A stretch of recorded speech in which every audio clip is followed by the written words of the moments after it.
सुप्रभात, मी रेश्मा साळुंखे। सातबाराच्या बातम्यांमध्ये आपल्या सगळ्यांचं स्वागत। सुरुवातीलाच यशोगाथा।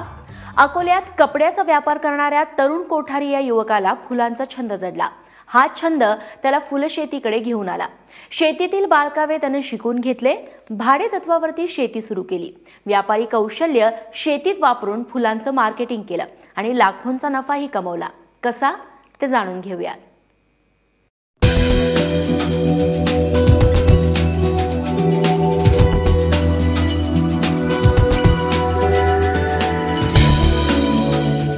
अकोला जिल्ह्यातील अकोटचे तरुण कोठारी, पेशानं वकील, व्यवसायानं कपडे व्यापारी, मात्र गेल्या 7 वर्षापासून एक फुल उत्पादक शेतकरी। तरुण यांना पूर्वीपासूनच फुलांची मोठी आवड होती।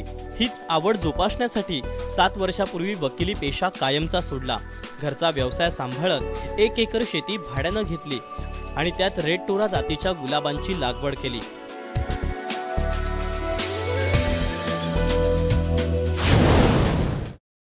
ठरवलं काहीतरी करायचं आहे तर मी आमच्या बाजूला असलेले जोशी काका यांच्याशी बोललो। त्यांची 1 एकर शेती भाड्याने घेतली आणि त्यात गुलाब लागवड केली। 7 वर्षाआधी मी त्याच्यात गुलाब लागवड केली। मग मी दुसऱ्याकडे शेती करायला पाहायला लागली आणि असेच मी दरवर्षी ज्याची शेती मिळेल त्यांची शेती भाड्याने करून त्यात फुलं, भाजीपाला यांची लागवड करतो।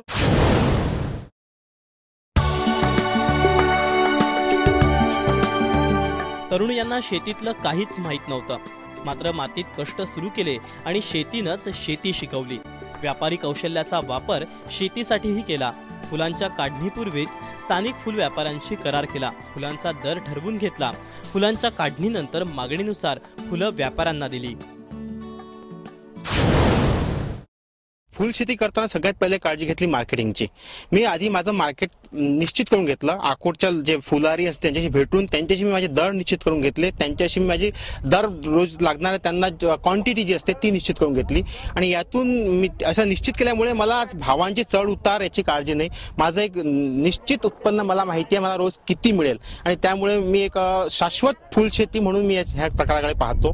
माझ्याकडे भाजीपाला सुद्धा करतो मी। माझ्याकडे आज वांगे लागलेले आहेत, बरबटी आहे, भेंडी आहे, त्यावर सुद्धा मी जास्तीत जास्त जैविकच वापरायचा प्रयत्न करतो।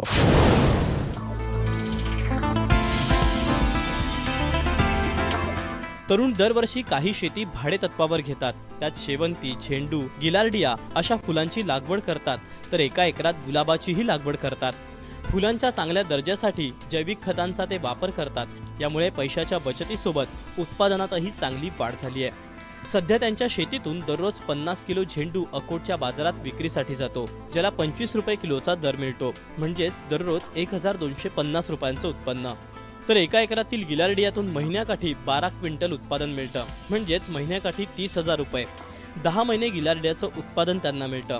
1 रुपया 20 पैसे प्रति गुलाब दरानं दररोज 1000 गुलाब बाजारात विकले जातात। यातून महिन्याकाठी 36,000चं उत्पन्न त्यांना मिळतं। या फुलशेतीतून वर्षाकाठी सरासरी 4.5 लाखांचं उत्पन्न त्यांना मिळतं। यातून 1 लाखांचा उत्पादन खर्च वजा जाता 3.5 लाखांचा नफा त्यांना होतो। यातून मला गुलाब जे आहे मी रोजाचे 800 ते 1000 गुलाबाची फुलं तोडतो। त्यातून मला 1200-1300 रुपये मिळतात। 50 किलो माझे झेंडू तुटतात, त्यातून मला 1250 रुपये आणि 50 किलो ग्लॅडर यातून 1250 रुपये, असे जवळपास मला रोज 4000 रुपयाचे माझे 3.5 ते 4000 रुपयाचे माझे फुलं होतात। त्यातून खर्च वजा जाता मला रोजचे 2-2.5 रुपये फुल शेतीतून निव्वळ उत्पन्न आजच्या तारखेत आहे। पण तरी म्हटलं तरी मला जवळपास 3.5 लाख रुपये वार्षिक उत्पन्न मला फुल शेतीतून होतं। फुलांच्या आवडीतून तरुण फुलशेतीकडे आले। व्यापारी कौशल्याचा वापर करत हा छंद जोपासला। त्यामुळेच या फुलशेतीतून आर्थिक नफ्यासोबत मानसिक समाधानही त्यांना मिळालंय।